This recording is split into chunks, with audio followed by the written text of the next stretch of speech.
Praise the lord. హల్లెలూయా. ప్రభునందు ప్రియ దేవుని జనాంగమా, మన ప్రభువును రక్షకుడైన యేసయ్య పరిశుద్ధ నామములో మీకు శుభములు తెలియజేయుచున్నాను. ప్రతి ఉదయం దేవునితోని ఆధ్యాత్మిక కార్యక్రమానికి మిమ్మలను ప్రేమతో ఆహ్వానిస్తూ ఉన్నాను. నేటి వాక్య ధ్యానముగా సామెతల గ్రంథము 10వ అధ్యాయము 4వ వచనాన్ని చదువుకొని ధ్యానం చేసుకుందాం. బద్ధకముగా పనిచేయవాడు దరిద్రుడగును, శ్రద్ధ గలవాడు ఐశ్వర్యవంతుడగును. ఆమేన్. ప్రభునందు ప్రియ దేవుని పిల్లలారా, చదవబడిన లేఖనము నిమిత్తమై ప్రార్థన చేద్దాం. మమ్మలను మిక్కిలిగా ప్రేమించుచున్న మా ప్రియ తండ్రి, మీ ఘనమైన ఉన్నతమైన నామానికి స్తోత్రాలయ. ఈ మంచి లేని మా బ్రతుకులలో మరొక నూతన దినాన్ని దయచేసినందుకై స్తోత్రాలు తండ్రి. ఈరోజు మేము ధ్యానం చేయడం కొరకు చదువుకున్న ఈ లేఖన భాగాన్ని మా కొరకు దీవించండి. ఈ లేఖన భాగంలో నుండి కొన్ని ఆత్మీయ పాఠాలు మీరే మాకు బోధించి నేర్పించమని యేసయ్య పరిశుద్ధ నామమున ప్రార్థించి వేడుకుంటూ ఉన్నాము తండ్రి. ఆమేన్. ప్రభువునందు ప్రియ దేవుని జనాంగమా, నిన్నటి దినాన్న 3వ వచనాన్ని మనం ధ్యానం చేశాం. యెహోవా నీతిమంతుని ఆకలిగొననీయడని, భక్తిహీనుని ఆశ భంగం చేస్తాడు అని నిన్నటి దినాన మనం ధ్యానం చేసాం. ఈరోజు 4వ వచనాన్ని మనం ధ్యానం చేద్దాం. బద్ధకముగా పనిచేయవాడు దరిద్రుడగును, శ్రద్ధ గలవాడు ఐశ్వర్యవంతుడు అగును. నా ప్రియ దేవుని జనాంగమా, ఇది చాలా స్పష్టంగా క్లియర్గా మరి సామాన్యునికి సైతం అర్థమయ్యే రీతిలో రాయబడినటువంటి సామెత. బద్ధకము మరి దేనిని తెచ్చిపెడుతుందంటే దారిద్ర్యాన్ని తెచ్చిపెడుతుంది. శ్రద్ధ ఐశ్వర్యమును తెచ్చిపెడుతుంది. చాలా సింపుల్గా ఈ మాట మరి జ్ఞాని అయిన సొలొమోను మనకు అర్థమయ్యే రీతిలో దీన్ని వ్రాయటం జరిగింది. ప్రియదేని పిల్లరా, బద్ధకము దేనికి సాదృశ్యము అంటే సోమరితనానికి సాదృశ్యం. సోమరితనానికి మరి బద్ధకము సాదృశ్యంగా ఉంటే, శ్రద్ధ మరి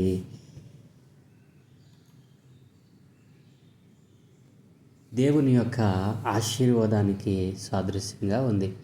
కాబట్టి ప్రియదేని పిల్లరా, బద్ధకముగా ఎవరైతే పనిచేస్తారో, సోమరితనంగా ఎవరైతే పనిచేస్తారో వారికి ఏమొస్తుందట? ప్రియదేని పిల్లరా, దారిద్ర్యం వస్తుంది. ఎవరైతే కష్టపడి పనిచేస్తారో, ఎవరైతే తమ యొక్క శక్తిని కూడదీసుకొని మరి పనిచేస్తారో వారికి విజయం వస్తుంది. దాని ద్వారా మరి ఐశ్వర్యమును వస్తుంది. ప్రియదేని పిల్లరా, ఈ యొక్క వచనంలో ఎందుకు ఇంత స్పష్టంగా మరి జ్ఞాని అయిన సొలొమోను రాశాడు అని అంటే, బద్ధకముగా పనిచేస్తే దారిద్ర్యం వస్తుంది. సోమరితనము ఎంత ఉపద్రవమును తెచ్చిపెడుతుందో అనేక లేఖనాలు మనకు వివరిస్తూ ఉన్నాయి. బద్ధకము మరి ఎంత ప్రమాదకరమైనటువంటి మరి లక్షణమో, ఆ బద్ధకము చేత చాలామంది ఎలా పతనమైపోయారో మన చుట్టూ ప్రతిరోజు మనం చూస్తూనే ఉన్నాం. కష్టపడి పనిచేసేవాడికి మరి ఆ ఆశీర్వాదాలు ఒకదాని వెంట ఒకటి రావడం, ఎవడైతే సోమరిగా ఉన్నాడో సోమరితనము మరి అనేక నష్టాలను తెచ్చిపెట్టడం కూడా ఈరోజు మనం చూస్తూ ఉన్నాం. ఇక లేఖనాలను పరిశీలన చేద్దాం. ప్రియదేని పిల్లరా, మరి బద్ధకముగా పనిచేయవాడు దరిద్రుడగును, శ్రద్ధ గలవాడు ఐశ్వర్యవంతుడగును అనేటువంటి ఈ యొక్క సామెతకు అనేకమైనటువంటి లేఖన మరి అంశాలు మనకి ఇక్కడ కనబడుతూ ఉన్నాయి. బద్ధకం ఏం తెచ్చిపెడుతుంది? సామెతల గ్రంథం 6వ అధ్యాయము 6 నుండి 11 వచనాల్లో వ్రాయబడినటువంటి సందర్భాన్ని మనం ధ్యానం చేసాం. ఏమిటి? అక్కడ సోమరి సీమల యొద్దకు వెళ్ళము, వాటి నడతలు కనిపెట్టి జ్ఞానము తెచ్చుకున్నాము. వాటికి న్యాయాధిపతి లేకున్నాను, పై విచారణకర్త లేకున్నాను, అధిపతి లేకున్నాను. అవి వేసవి కాలమందు ఆహారము సిద్ధపరచుకునను, కోత కాలమందు ధాన్యము కూర్చుకునను. సోమరి, ఎందాక నీవు పండుకొందువు? ఎప్పుడు నిద్రలేచెదవు?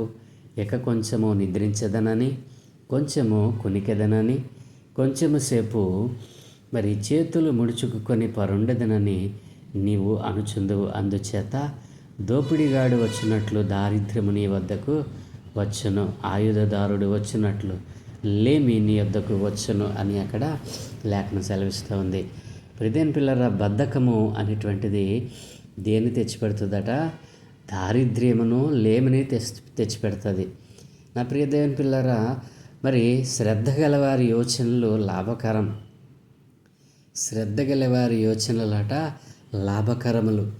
తాలిమి లేక పనిచేయవానికి నష్టమే ప్రాప్తిస్తుందంటండి. ప్రియదేని పిల్లలు చూడండి, శ్రద్ధ గలవారి యోచనలు ఆలోచనలు లాభకరం. ఎప్పుడు కూడా మరి శ్రద్ధ కలిగినటువంటి వారి ఆలోచన ఎప్పుడు కూడా వారికి లాభాన్ని తెచ్చిపెడుతుంది అంటే సామెతల గ్రంథం 21:5 మనం చూస్తే ఈ మాట మనకు కనబడుతుంది. అలాగుననే సోమరి ఆశపడును కానీ వాని ప్రాణమునకేమీ దొరకదు. సోమరి ఎన్నో ఆశపడతాడు కానీ ఏది తన ప్రాణానికి దక్కదటండి. ప్రియదేని పిల్లలు, అయితే శ్రద్ధ గల వారి ప్రాణము పుష్టిగా ఉంటుందంటండి. ఎవరైతే బద్ధకస్తులుగా బ్రతుకుతారో వాడు చాలా ఆశపడతాడు. నాకు అది కావాలి ఇది కావాలంటాడు, కానీ కష్టపడడు. కానీ ఏమనుకుంటాడు?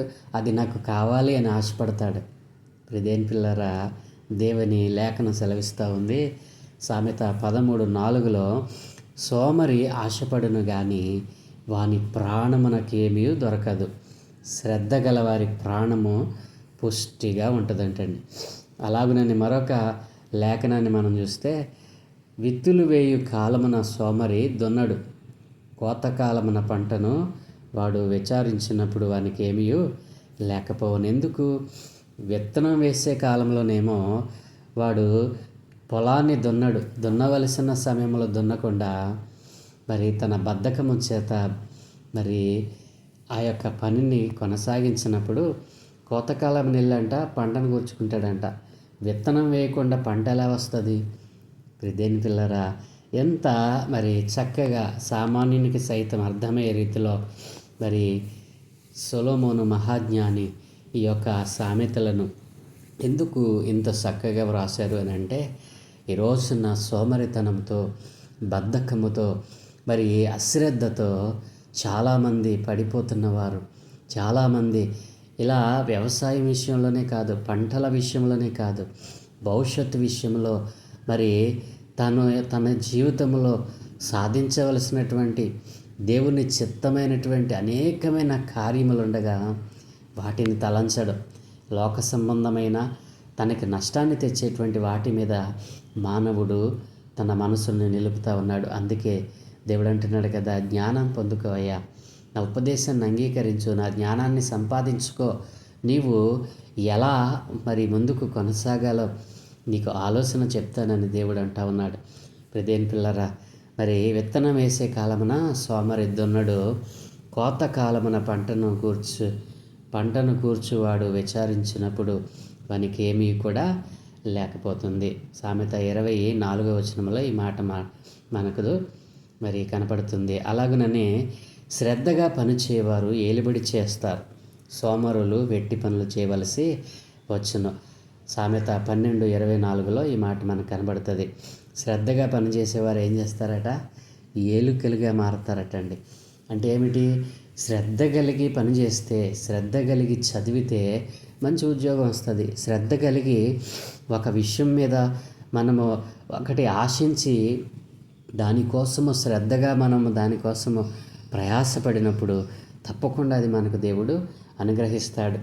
మరి మనము ఆశించిన దానికోసము కష్టపడకుండా, మనం కోరుకున్న దాన్ని సంపాదించుకోవటానికి మనము ప్రయాసపడకుండా అది నాకు కావాలని ఆశపడితే ఎంత తెలివి తక్కువతనం! అదే బద్ధకం, అదే సోమరితనం. కాబట్టి సోమరితనము బద్ధకము ఎంత దారిద్ర్యమును తెచ్చిపెడుతుందో ఈ రోజున చాలామంది యవన బిడ్డలు, యవనస్తురాలు మరి సోషల్ మీడియా, ఈ యొక్క మరి ప్రింట్ మీడియా, ఎలక్ట్రానిక్ మీడియా వీటన్నిటినీ ఆధారం చేసుకుని మరి వారు తగిన సమయంలో మరి వారి జీవితాలను మరి వారికి మరి దేవుని చిత్తానుసారమైనటువంటి వాటిని పొందుకోవటానికి కాకుండా అపవాది సంబంధమైనటువంటి వాటిని పొందుకోవడానికి ఎక్కువగా సమయాన్ని కేటాయిస్తూ ఉన్నారు. సోమరితనము, బద్ధకము మరి నేటి యువతలో మనకు కనబడతా ఉంది. మరి ప్రతి దానిని మరి వాయిదా వేసేటువంటి మనస్తత్వం వచ్చేసింది. ఇంతే కదా, రేపు చేద్దాంలే, ఎల్లుండి చేద్దాంలే, ప్రియదేని పిల్లరా, ఇలా చెడ్డ ఆలోచనలు, అపవాది తలంపులు మరి యవన బిడ్డలలో, యవన కుమార్తెలలో చేరి ప్రతి దానిని వాయిదా వేస్తూ ఉన్నారు. చివరికి రక్షణ విషయంలో కూడా వాయిదాలు వేస్తూ ఉన్నారు. నా ప్రియదేని పిల్లరా, చూడండి, బద్ధకము, సోమరితనము ఎంత భయంకరమైన పరిస్థితులను మనకు నెట్టివేస్తాయో. మరి శ్రద్ధగా పనిచేసేవాడట ఏలుబడి చేస్తాడు, కానీ సోమరి వెట్టి పనులు చేయవలసి వస్తుంది. జీవితంలో ఎవరైతే కష్టపడతారో వారికే విజయము.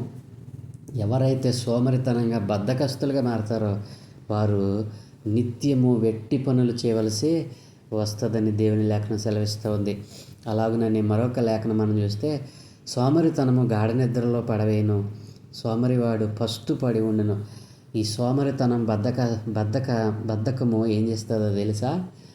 మనలని గాఢ నిద్రలో పడేస్తుంది. అంటే పడుకొని లేవలేని స్థితిలోనికి నెట్టివేస్తుంది. అంధకారమే, చీకటే సోమరి బ్రతుకు, అంధకారము చీకటే. బద్ధకస్తుని బ్రతుకు అంధకారము చీకటే. వాడికి తాగటానికి తిండి కానీ, మరి త్రాగటానికి నీళ్ళు కానీ, తినటానికి తిండి కానీ ఉండదు. ఎందుకంటే వాడి జీవితం అంతా నిద్రే. కాబట్టి అది బహు భయంకరమైనటువంటి దారిద్ర్యమును, లేమిని నీకు తెస్తుందని లేఖనం సెలవిస్తూ ఉంది. కాబట్టి ప్రియదేని పిల్లరా, మరి ప్రసంగి 10:18 అంటాడు కదా, సోమరితనము చేత ఇంటి కప్పు దిగబడిపోవును, చేతల బద్ధకము చేత ఇల్లు కురియును. ప్రియదేని పిల్లరా, సోమరితనం చేత ఇంటి కప్పు ఏమవుతుందంట? దిగబడిపోతుందంట. సోమరోడు ఇల్లు కడితే ఏమవుతుంది? ఎప్పుడు కూలదో తెలియదు. కానీ కష్టపడి పనిచేసేవాడు, శ్రద్ధ కలిగి పనిచేసేవాడు ఇల్లు ఎలా ఉంటుందో తెలుసా? మరి తుఫాను వచ్చినా, మరి వరదలు వచ్చినా కదలదు, బెదలదండి. కాబట్టి దేవుని ప్రియులారా, మరి శ్రద్ధ గలవాడు ఐశ్వర్యవంతుడు అవుతాడు, బద్ధకముగా పనిచేసేవాడు దరిద్రుడవుతాడు. ప్రియదేని పిల్లరా, సామెత 24:30-34 వచనాల్లో ఒక సందర్భం రాయబడి ఉంటుంది. ఏంటో తెలుసా? సోమరివాని చేను నేను దాటి రాగా, తెలివి లేని వాని ద్రాక్ష తోటను నేను దాటి రాగా, ఇదిగో దాని అందంతటా ముండ్ల తుప్పలు బలిసి ఉండెను, దోలగొండ్లు దాన్ని కప్పి ఉండెను, దాని రాతి గోడ పడి ఉండెను. నేను దాన్ని చూచి యోచన చేసుకుంటుని, దాన్ని కనిపెట్టి బుద్ధి తెచ్చుకుంటుని. ఇక కొంచెము నిద్ర, ఇంకా కొంచెము కొనుకుపాటు, పరుండుటకై ఇంకా కొంచెము చేతులు ముడుచుకొనుట, వీటి వలన నీకు దరిద్రత పరిగెత్తి వచ్చును, ఆయుధస్తుడు వచ్చినట్లు లేమి నీ మీదకి వచ్చును అని అక్కడ మరి సొలొమోను మహాజ్ఞాని మరి సోమరివాని చేను గురించి, తెలివి లేని వాని ద్రాక్ష తోట గురించి వివరిస్తూ రాస్తూ ఉన్నాడు. ఇవన్నీ ఏమిటి? సోమరితనం విడిచిపెట్టమని. సోమరితనం వలన మరి ఏమైందంట? చేను ముళ్ళ తుప్పలు, మరి దోలగొండ్లు లేచిపోయాటండి. చేనులో పంట దిగుబడి కంటే ఆ వ్యర్థమైన వాటివి, మరి వ్యర్థమైనటువంటి చెట్లు పెరిగి మరి అపాయమును తెచ్చేటువంటిగా మారిపోయింది. ప్రియదేని పిల్లరా, అవును, ఎవరైతే శ్రద్ధ కలిగి పనిచేస్తారో వారికి ఐశ్వర్యమును ఇస్తాడు దేవుడు. ఎవరైతే బద్ధకంగా పనిచేస్తారో, సోమరితనంగా ఉంటారో వారి జీవితంలో ఎప్పటికీ కూడా మరి ఎదుగుదల అనేటువంటిది ఉండదు అని దేవుని వాక్యం సెలవిస్తూ ఉంది. కాబట్టి ప్రియదేని పిల్లరా, ఆలోచన చేయండి. సోమరి పాత్రలో చేయి ముంచుతాడే కానీ తన నోటికి దాన్ని తిరిగి ఎత్తడంటే ఎంత చక్కగా మరి దేవుని లేఖనాలు వివరిస్తూ ఉన్నాయో. సోమరితనము ఎంత భయంకరమైన పరిస్థితులను మనం నెట్టివేస్తుందో. ఎంతకాలమో ఇంకా సోమరిగా ఉంటాం? మా ప్రియ దేవుని జనాంగమా, ఆలోచన చేయండి. లేమికి భయపడి నిద్రయందు ఆసక్తి విడువు, నీవు మేల్కొని ఉండి నీడల ఆహారం తిని తృప్తి పొందుతావని దేవుని లేఖనం సెలవిస్తూ ఉంది. సామెత 20:13 మనం చూడవచ్చు. అలాగే ప్రియదేని పిల్లరా, మరి చాలా విషయాలు ఇక్కడ దేవుడు మన కొరకు దాచి ఉంచాడు. అన్నీ కూడా మనము ధ్యానం చేయడానికి సమయం లేదు, కానీ ప్రియదేని పిల్లరా ఒక్కటే మనం చేద్దాం. శ్రద్ధ కలిగి దేవుని యొక్క జ్ఞానాన్ని, దేవుని ఉపదేశాన్ని, దేవుని యొక్క మాటలను అంగీకరించుదాం. హృదయమందు వాటిని భద్రం చేసుకుందాం. ఆ జ్ఞానము చొప్పున మనము మరి చదువులోను, మరి వ్యవసాయంలోను, మరి ఉద్యోగంలోను, అలాగే వ్యాపారంలోను, ఏ విషయంలోనైనా ఆయన జ్ఞానముతో ముందు అడుగు వేద్దాం. బద్ధకమును, సోమరితనాన్ని విడిచిపెడదాం. దేవుడు మనకిచ్చేటువంటి ఆశీర్వాదాలను పొందుకుందాం. అంతేగాని సోమరితనంగా, బద్ధకముగా ఉండి దారిద్ర్యమును, లేమిని మన నెత్తి మీదకి తెచ్చుకునే వారిగా మనం ఉండకూడదు అని నేటి వాక్య ధ్యానం మనకు వివరిస్తూ ఉంది. కాబట్టి నువ్వు ఎలా ఉన్నావు? బద్ధకముగా ఉన్నావా? శ్రద్ధ కలిగి పనిచేసేవానిగా ఉన్నావా?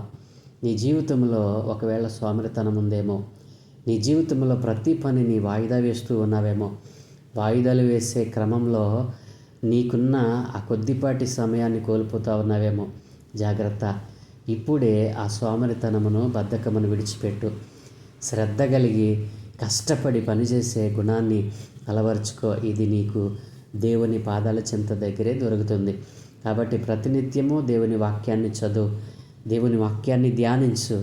ఆ వాక్యమే నిన్ను సోమరితనము నుండి, బద్ధకస్తునిగా మారుస్తున్నటువంటి ఆ లక్షణాల నుండి, అపవాది చేతుల నుండి నిన్ను విడిపించి కష్టపడి పనిచేసేటువంటి వానిగా, శ్రద్ధ కలిగిన వానిగా, ఐశ్వర్యవంతునిగా దేవుడు నిన్ను చేయాలని ఆశపడతా ఉన్నాడు. ఏది నీకు కావాలో నీవే ఆలోచన చేసుకో. ఒకవేళ సోమరితనం నీలో ఉందా? ఇప్పుడే ప్రభు సన్నిధిలో మోకరించి నాతో కలిసి చిన్న ప్రార్థన చేయి. దయగలిగిన తండ్రి, కృపగలిగిన దేవా, మీ ఘనమైన ఉన్నతమైన నామానికి స్తోత్రాలయ్యా. అవును తండ్రి, అయ్యా, ఈ లోకంలో మాకు మీరు ఇచ్చిన సమయం కొద్దిదే. ఈ కొద్దిపాటి సమయాన్ని అయ్యా ఇదిగో తండ్రి, వ్యర్థముగా మేము గడిపేస్తూ ఉండగా అనేక మంది సోమరులుగా, బద్ధకస్తులుగా మారిపోయారు నాయన. తద్వారా వారి తల మీదకి నాయన దారిద్ర్యమును, లేమిని తెచ్చుకున్న వారిగా మిగిలిపోయారు. అయ్యా ఇదిగో తండ్రి, సరైన తిండి, సరైన నిద్ర లేకుండా అయ్యా ఇదిగో తండ్రి, అయ్యా ఇదిగో కష్టపడి మీరిచ్చిన జ్ఞానముతో, మీరిచ్చిన వివేకముతో, మీరిచ్చినటువంటి ఆ యొక్క వాక్య బలముతో తండ్రి ఎవరైతే కష్టపడి పనిచేస్తూ ఉన్నారో, అయ్యా ఇదిగో తండ్రి, వాయిదాలు వేయకుండా పనిచేస్తూ ఉన్నారో వారికి గొప్ప ఐశ్వర్యముని ఇచ్చావు నాయన. ఈ రోజునైనా అలా కష్టపడకుండా సోమరితనంతో, బద్ధకస్తముతో భ్రష్టులైపోతున్న వారు వాయిదాలు వేస్తూ, రక్షణను సైతం వాయిదాలు వేస్తూ అనేక మంది తొట్టిల్లిపోతూ ఉన్నారయ్యా. అయ్యా ఇదిగో తండ్రి, ఈ రోజున నీ మాటల ద్వారా, నీ వాక్కు ద్వారా వారితో మాట్లాడినందుకు స్తోత్రాలు. ఎవరైతే బద్ధకముగా పనిచేస్తూ ఉన్నారో, ఎవరైతే సోమరులుగా ఉన్నారో వారందరూ ఈ ఉదయ కాలమున అయ్యా నీ పాద సన్నిధిలో మోకరించి తీర్మానం చేస్తూ ఉండగా వారి బద్ధకమును, వారి సోమరితనాన్ని విడిచిపెట్టి మీరిచ్చే జ్ఞానమును, తెలివిని, వివేచనను పొందుకొని అయ్యా ఇదిగో తండ్రి, మీ చిత్తానుసారముగా జీవించడానికి వారు నిర్ణయం చేస్తూ ఉండగా వారి నిర్ణయాలను మీరు స్థిరపరచండి నాయన. ఎందరైతే ఈ రోజున తమ బ్రతుకులను మార్చుకోవటానికి మరొక అవకాశాన్ని అడుగుతూ ఉన్నారో వారందరికీ నాయన మీరు ఒక్క అవకాశమును దయచేసి అందరూ అంతటా నాయన సోమరితనం విడిచిపెట్టి శ్రద్ధ కలిగి పనిచేసేవారిగా మార్చమని, ఎవరైతే ఇంకనూ బద్ధకస్తులుగా ఉన్నారో, లోకముతో కలిసిపోయి అపవాది సంబంధాలుగా ఉన్నారో తండ్రి, వారి ఆత్మలన్నిటినీ మీ పాదాల చెంత తెస్తూ ఉన్నాను. దయచేసి అయా వారందరి ఆత్మలను రక్షించండి. వారు కూడా నాయన నీ సత్యవాక్కును తెలుసుకొని నీ యందు భయభక్తులు కలిగిన వారిగా అయా ఇదిగో తండ్రి, బద్ధకమును, సోమర్తనాన్ని విడిచిపెట్టి నీవిచ్చే జ్ఞానమును, ఉపదేశమును అంగీకరించు వారిగా మార్చమని ఈరోజు నాయన మేము చేయ పనులన్నిటిని మీకు అనుదృష్టి ఉంచి మీ దూతల కాపుతులను గ్రహించి మీరే మహిమ పొందుకోమని యేసయ్య పరిశుద్ధ నామమున ప్రార్థించి వేడుకుంటూ ఉన్నాను తండ్రి. ఆమేన్, ఆమేన్, ఆమేన్.